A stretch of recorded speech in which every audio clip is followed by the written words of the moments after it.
And that brings us to the 1950s. Bye-bye happiness. Hello loneliness. I think I'm gonna cry.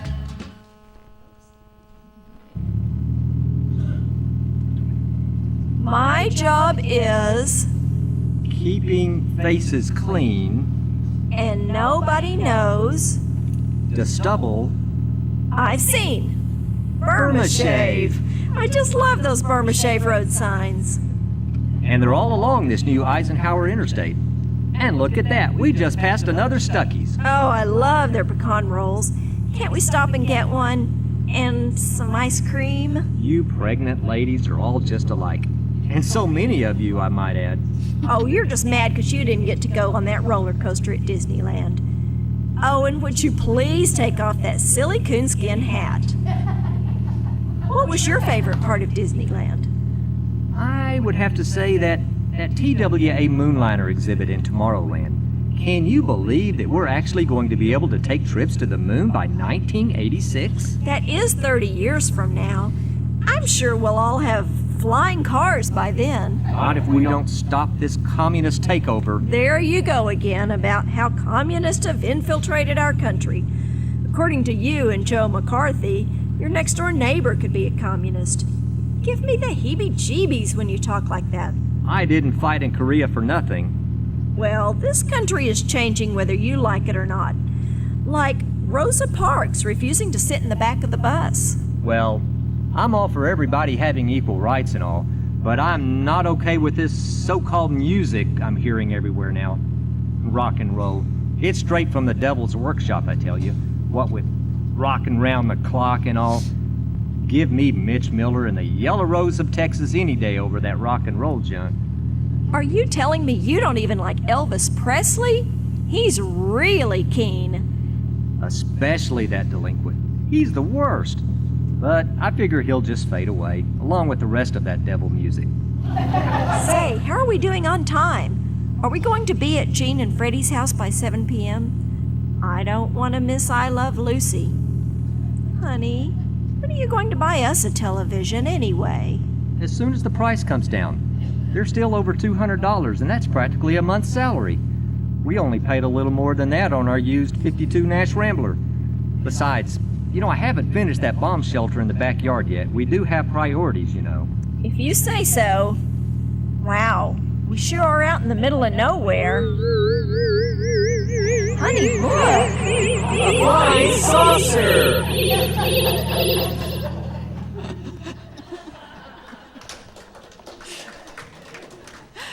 How many of you would admit having read the Burma Shave signs when you traveled? Raise your hands. Okay. We miss those, don't we? Well, after World War II, our country experienced a new era of prosperity. But a threat to that way of life was lurking in the world and in the fears of many Americans. Fidel Castro had overthrown the leadership in Cuba and set up his communist form of government. Communism had suddenly shown up at our doorsteps. And that wasn't the only threat. Russia had developed the nuclear bomb. The arms race was on. Some of you may remember the phrase, duck and cover. Okay, boys and girls, I need your attention up here. Our government has sent us a new film strip to watch, and it is called Duck and Cover. Can you say that with me? Duck and Cover. Oh, very good. Okay, we go ahead and turn on the projector now. There was a turtle by the name of Bert, and the turtle was very alert. When danger threatened him, he never got hurt. He knew just what to do. He ducked and covered. Now, you and I don't have shells to crawl into like Bert the Turtle, so we have to cover up in our own way.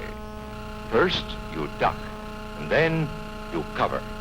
In Betty's school, they're talking about the atomic bomb, too. Betty is asking her teacher, how can we tell when the atomic bomb may explode? And her teacher is explaining that there are two kinds of attack, with warning and without any warning. You might be out playing at home when the warning comes. Then Be sure to get into the house fast, for your parents have fixed a safe place for you to go. The bomb might explode when there are no grown-ups near.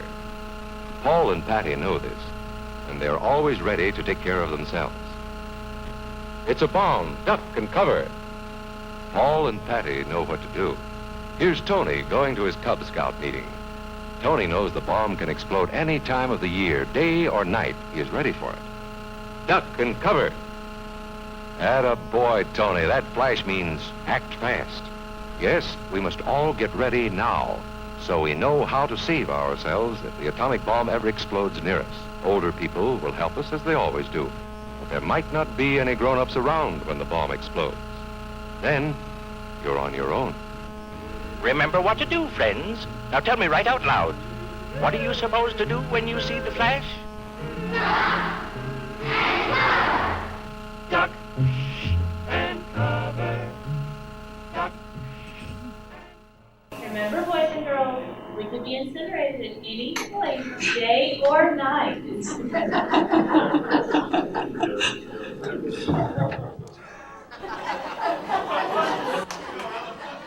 Dude, it's okay. It's all right. Oh, okay. It's all right. Okay. The threat of communism began to spread. Our leaders decided to try and put a halt to it. All eyes focused on Korea, where communism was gaining a foothold. Most Americans knew little and cared even less about another rebellion taking place in another small country called Vietnam. Other issues closer to home were demanding our attention. Segregation had become a way of life throughout America, especially in the South. The separate but equal declaration by the Supreme Court years earlier was being challenged. Racial tensions began to rise as those who had been given second-class status began to stand up and let their voices be heard. The nation finally began to awake from its slumber and come to the realization that a country founded on the premise that all men were created equal had fallen short of that great ideal. There was another voice that began to be heard during the 1950s. In the year 1956, a handsome, hip-swinging Memphis boy named Elvis Presley was featured for the first time on television. And like most Americans, I sat in front of my TV that night, eyes glued on the screen. I can still hear him singing like he did that night. Elvis Presley, and here he is.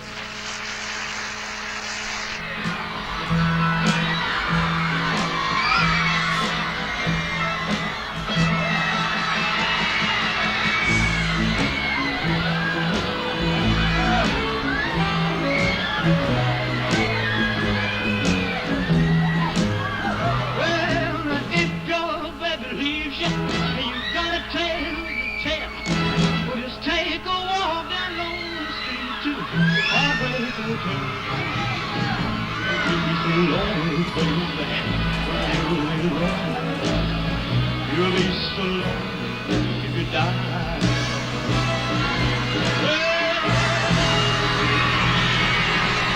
Well, I think More Elvis truth Presley has and a nice fiction than that style one. and sings okay, but when he gets on the stage, he starts to drive those girls nuts by shaking and jumping and laying all over the stage, you know what I mean? Right. Just so limber and loose. I mean, it's really marvelous. Well, he just feels the rhythm, digs it the most. You don't see anything wrong with it? No. You ain't nothing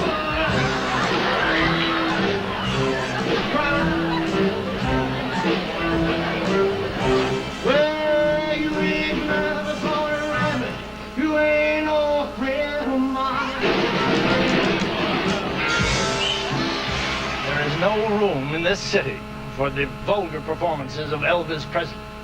It's shocking. I watched him gyrate his legs and swivel his hips. And our parent-teachers group feels he should not be on television. He still makes my heart beat fast. What lessons can we learn from the 50s? Well, Alan, it seems to me that fear began to take hold of many Americans during that decade. Fear of the bomb, fear of communism, fear of racial integration, even fear of changes taking place within our culture. Oh, I think you're right, Sherry. But Jesus told us to fear not. He reminds us that it is faith in our Lord that overcomes fear. We can allow ourselves to be ruled either by fear or by faith, and the choice is up to us. Well, I wasn't around back then, but God brought someone on the scene during this time that would have an effect on America and the world for decades to come. The someone drove home the message you just spoke of, Barbara. Billy Graham was that voice who drove home the good news of hope, purpose, and salvation found through faith in Jesus Christ.